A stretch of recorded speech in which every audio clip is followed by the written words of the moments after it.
Good morning. Jim Laird joining you live from Managua, Nicaragua. I hope you're doing well this morning. Just grabbed a little quick breakfast. We're doing some admin work. Got a busy week ahead. Los Dantos practice starts tomorrow, and national team practice starts on the 27th. So one of the things that I've been working on a lot for myself is using the tennis ball, and for a lot of my clients too.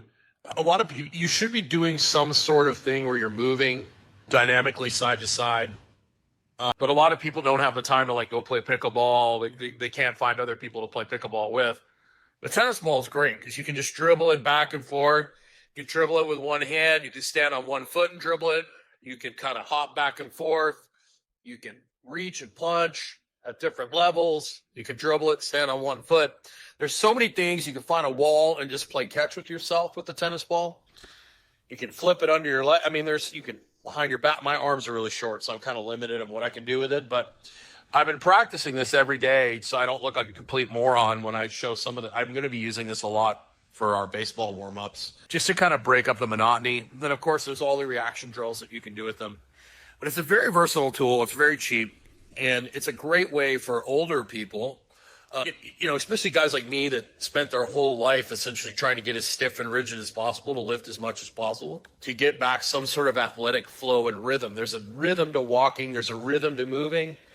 And lifting really heavy things for years, you lose that rhythm. And so you've got to do things. And as you age, you tend to, if you sit a lot, you tend to become more stiff and rigid. People would argue flexibility, but I would argue it's flowing. So I like things like flowing Tai Chi, playing around with the tennis ball, just a way to get some athleticism and rhythm back so you can kind of pulse and switch pressure from side to side, move through your thorax, either reaching tennis ball or you're grabbing back and forth. This is a great way to get the thorax moving. So it's a cheap way for you to get a good sweat going. I've been using this for like 10 minutes every day. And man, I tell you what, the heat here, it's actually a cool day here. It's pretty cloudy. One of my favorite coffee shops here, Cafe Flores. They're pretty much everywhere in Managua, Granada, Masaya, Bacho.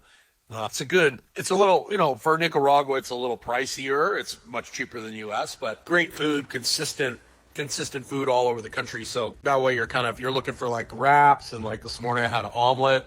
They have great wraps, like chicken wraps. They have protein shakes here. And of course, they've got a bazillion different types of desserts, and then coffee and all that good stuff. So Cafe Flores is a good option. They've got great Wi-Fi. So I come here a lot to catch up on admin work. So tennis ball, I highly recommend buying a couple of these things. Find a wall, just throw it to yourself.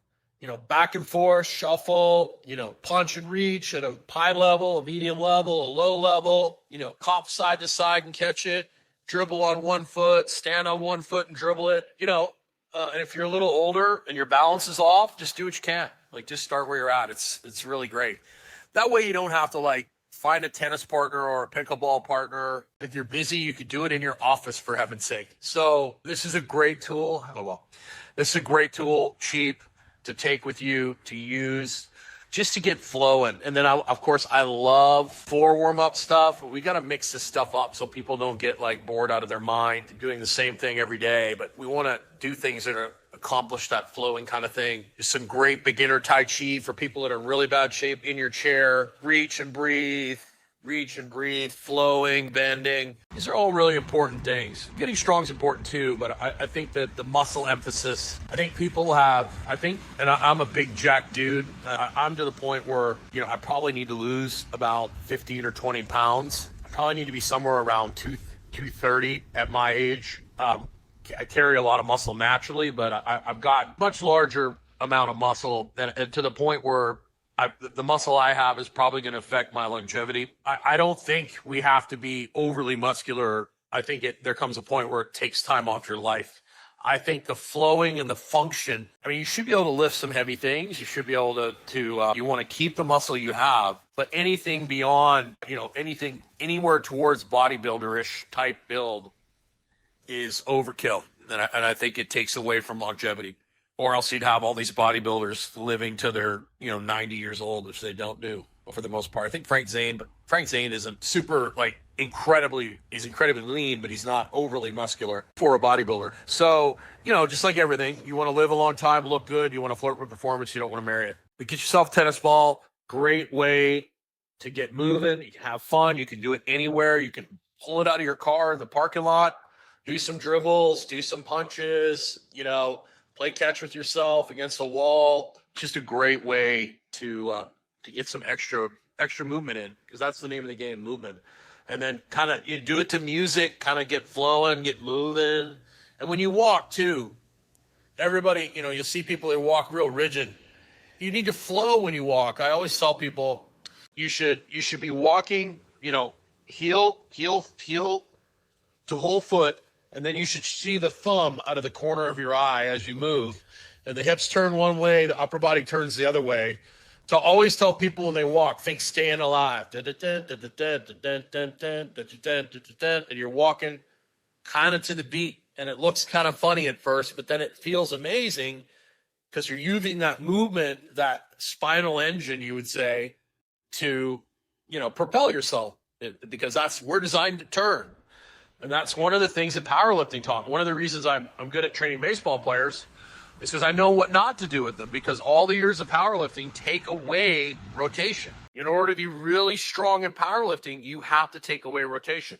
Now, that doesn't mean you can't compete in powerlifting and still move well and look good. I trained a bunch of women for almost 10 years, and we mixed the training up enough, and we did some different things that they stayed relatively healthy. And women in particular, most women need to become a little more stable anyways, but we did enough athletics things, and we had off seasons so that they didn't walk like a tin man, and they flowed really well. We did a lot of athletic things in training. So it doesn't mean you can't, flirt with powerlifting or something like that, but you've got to make sure that you're including things that move the thorax.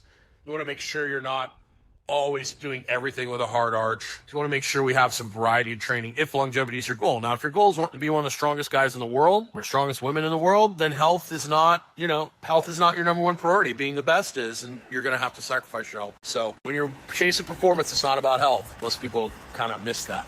So have yourself a great day. Make sure you take the time to get outside today.